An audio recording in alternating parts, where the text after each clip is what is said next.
Thank you all for being here under these horrible circumstances. I'd like to start by saying the Avon Police Department and all of our personnel continue to be shocked, angered, and deeply saddened about the tragic incident last Sunday, August 28th in East Granby. Our condolences go out to the families, friends, and the entire community impacted by this.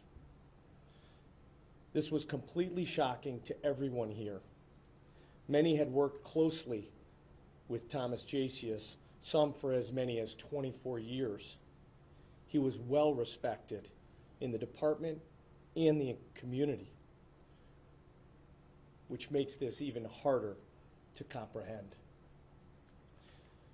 Many in the media have requested information from Avon PD in search of answers, any signs, indicators that were in his personnel or internal affairs files. I'm going to share those documents with you today. Having gone through the files and speaking with everyone here at APD, I can tell you there is nothing to indicate that he was capable of anything like this. We all continue to come to grips and try to make sense of this selfish and senseless act of violence that has shaken all of us to our very core. This incident is still under investigation by the Connecticut State Police, and we await their findings.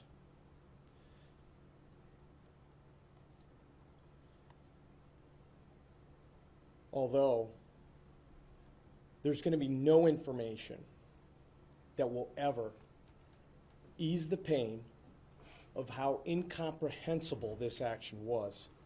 Murdering his wife, killing himself, thereby leaving his daughters, his family, Doreen's family, to pick up the pieces of the lives and families he has shattered. Again, our prayers go out to these families and friends. And if you have any questions, how has it been? Obviously, this is an incredibly challenging time for everyone in the department. How have you guys come together during this time? Have you been able to talk about it, get support from the community? What has kind of this time been like for everyone here? It is very difficult because having known him the way they did and friends with him, one of our officers was supposed to go fishing the next morning with him, right? We're trained. So everybody's looking at themselves saying, how did we miss this? How could somebody that we knew, we worked side by side with, day in and day out, how can we miss this? And that's the answers that really, all of them are really struggling with. And, you know, when you first hear about it, obviously it's a disbelief. It's turned into an anger. How can somebody who has represented us, the Avon Police Department, so well for almost 25 years do this? But that pales in comparison to what everybody is considering about his daughters. And many of the officers here had attended fundraisers. They know his daughters, have seen them before.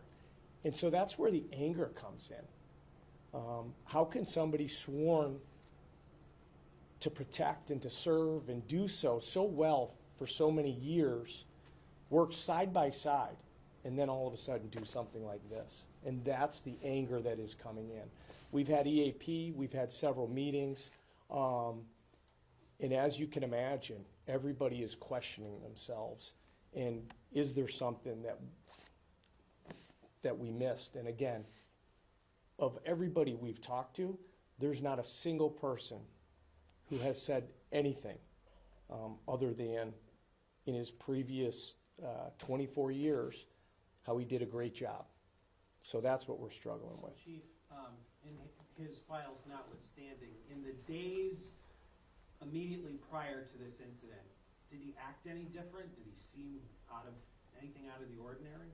No, not at all. And I will tell you that, you know, we had a supervisors, being new as chief here, we had a supervisors command meeting with lieutenants, all the sergeants. And actually, that was my last interaction with him. And he was smiling, interacting with everybody. And So that's why there was absolutely nothing. And like I said, there were plans to go fishing the next morning. And they had switched it because it was supposed to rain or thunder a day before. I mean, and that's what we're struggling with. And that's why when the state police complete their investigation, we'll be interested in finding out kind of, because none of this makes sense to us, right? And we're all searching for answers. Although, like I said, no matter what answer you give us, this is horrific. It's absolutely horrific, and it will never make sense to us. Do you happen to know if a crime was committed with his duty weapon? I will leave that for the state police. Okay, that's fair. But we have his duty weapon.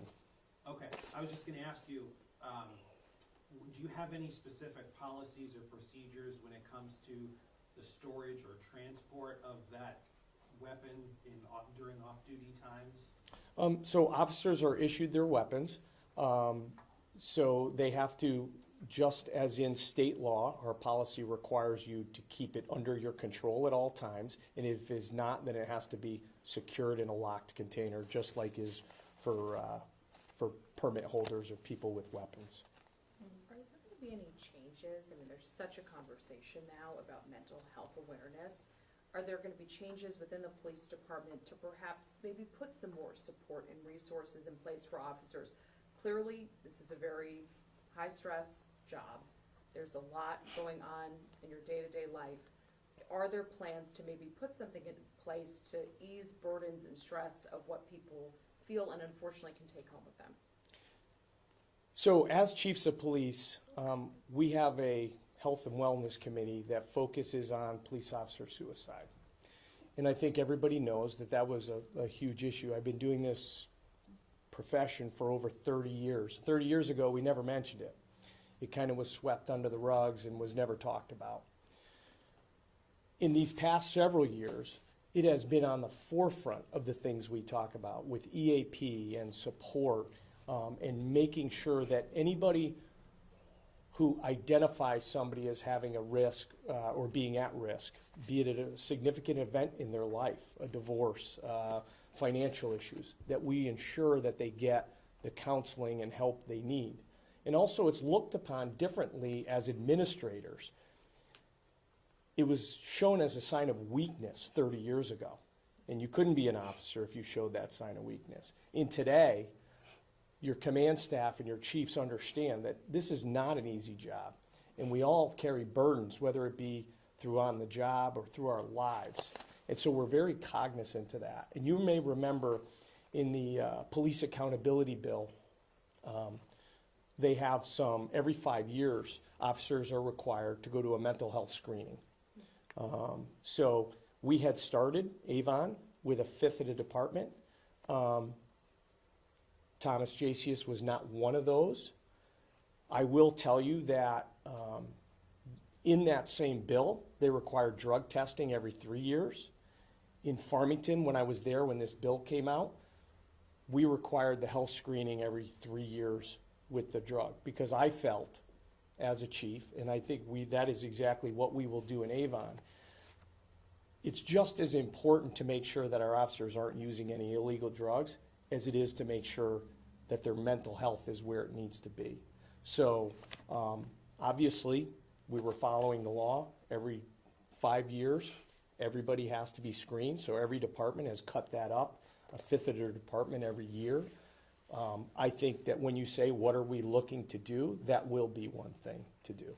Is that based on what we're going to see in his file, or is there something in his file that you want to? Absolutely not. You will find there is nothing. And we've said these mental health screenings are a way to allow those, because sometimes, I'm sure some of you have family, friends, coworkers, you don't know what's happening in their life. Sometimes you're surprised by that. And sometimes you say, if only I could have known, or only I could have helped. And so that's where this screening is a benefit, because it allows the officer under confidentiality to go somebody and maybe talk, forces them to go and maybe talk to somebody about those things. When was his last department mandated mental health screening? So it just started with the police accountability bill, so everybody just started it this past year, was the first year. And Chief, when a tragedy like this happens, and you've touched on it, everyone's asking how could this have been prevented? Any red flags in the past year? None. And that is what is so shocking, right? Listen, we deal with murders. We deal with suicides. Sometimes there are signs and you just can't do enough, right? And you try, right? Or there's a violent past, or there's something that we can connect the dots on that you say, okay, I see. That's why I say I really am waiting for the state police and their interviews of all the people leading up to these times. Because I'm going to tell you, in this past week, we have not found one person who had any red flags about anything going on. Did he ever talk about Doreen? That would be better suited. I mean, obviously, the family, if any of you know the history, there were some medical issues with one of their children, and the department rallied around that. And I think that's why another part of feeling betrayed, getting to know the family a little bit, getting to know his family. And it's just, I can only imagine what the families of Doreen and the JCSs are going through, because I know what the rank and file here are going through. Kind of, were there signs? Was there something that we could have? And I'm going to tell you, to every person, that answer in the police department is absolutely not. So is it safe to say that as far as the process, Avon is kind of, it's hands off at this point, the state is doing all, you're not talking to any other people? Correct. Yeah, we are not, it is not our investigation, but we are supporting them with any documents, any information, any interviews. And we do receive calls, hey, I was with him the day before.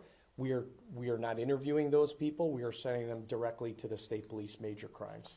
Have they given any indication when they might wrap up their report or have something greater to provide to you? No, and the only thing that I ever asked of them is that it be, thorough. That's the only thing, so that in years to come, there were no, stones unturned, no questions left unanswered. And that was really my only request, was that it, be as thorough as possible for that, which I think, as you know, major crimes, that is what they do day in and day out. So I have all the confidence in the world in them. But, that was my only ask in this. Chief, just listening to you read your prepared statement and taking the long breaks, I can tell this is an emotional experience for all of you. Is enough being done to support your department that's left in the wake of this and make sure your current people are okay? So what's really good is that the community in and of itself has really supported the officers. Avon is very embedded in the community, whether it be in the schools, the businesses, the public at large, our town council meeting, the support from the town councilors, the town manager has been unwavering in support of the officers. So what's nice is they have people that they can talk to that are supporting them in their role and understand what they're going through. So it is definitely something that I will not take my eye off of in the days and months to come, and that we will continue the support. As soon as everybody was informed, we all gathered together to support each other, like a family would, because there were so many questions. And so that was good for the officers to be able to talk to each other about it and go through some of their emotions and feelings. And we will continue to follow up with that. And we have a lot of retirees who knew him well, right? Over 24 years. And again, they're struggling with this, right? I mean, they may have been retired for 3 to 5 to 7 years. They're struggling with this. So I will say, unfortunately, in our line of work, we like to have answers. We like to know why. And on this one, on this day and time, I can't tell you that. Chief, if you can't bring anybody back, obviously, but if you had 1 minute just to talk to him again, what would you ask him? What would you say? We talk about that in a lot of suicides. We bring that up. Like, boy, if we could have stepped in that 1 minute, the phone rang, and they didn't, right? The problem with officers is they have guns. And in a lot of suicides, not just officers, but obviously we carry a gun a great majority of the day, and it's so final. But, I wish there had been a phone call, a distraction. In so many suicides, we say that, if they could have just gotten over that hurdle. On this one, I'm not sure when that moment was. I just don't know. But I am sure that, obviously, this is nothing that anybody could see coming from our side. And we've not heard any different yet. And that's why I said it's so shocking. And is this, for you guys, you have to make split-second decisions pretty much on a daily basis, and you want your officers to be at their best, and they need to be at their best. Is this a time where, as the chief of the department, you worry about them even more because something's weighing heavy on their hearts? So when you do this job long enough, you worry every second of every day because you don't know when that's going to be, right? Many of you know in Farmington we had an officer run over by a car, right? You just never know when that moment's going to be. It could be a Sunday afternoon, could be a Saturday night. We just never know. So when you say, do you worry? Absolutely, I worry. I must say that, thanks to the law enforcement community at large, we had, no less than probably 30 to 40 agencies reach out to offer assistance, and we took that up, whether it be EAP, whether it be the comfort dogs, or whether it be them covering our streets while we had everybody in to help deal with some of those questions and things. So to your point, we've had several agencies respond and actually answer calls in Avon for us while we sought the help and to your point, right, to be able to deal with that, because it is going to be hard going on the street dealing with something else soon thereafter. I know this is kind of getting into private matters, and you said that there hasn't been anything that you guys have seen that maybe could have led up to this. You referenced his family, one of the daughter's medical conditions. I mean, any indication that things got worse there? Perhaps a divorce was pending. Is there anything that you guys heard and know about on your end? We have nothing. Nothing. Is there anything you can tell us, some of you that may have socialized with him off duty, about what he was like as a husband, as a father? Was he involved in his children's lives? It seems like they were a pretty close-knit family. So I'll let, just being at the department a couple years, I don't know if those of you know Lieutenant Schmalberger.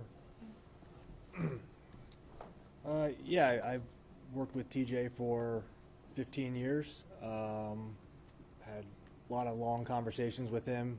He had many interests, very outdoors, similar to the rest of the family. He often talked about mountain biking with his daughter Amanda, and the rails to trails that Doreen had helped work on. So yeah, he was, in all accounts, a great father and great husband. It's, again, just to echo the chief's statement, completely shocked, and just can't even imagine what his family is going through right now. It's just heartbreaking.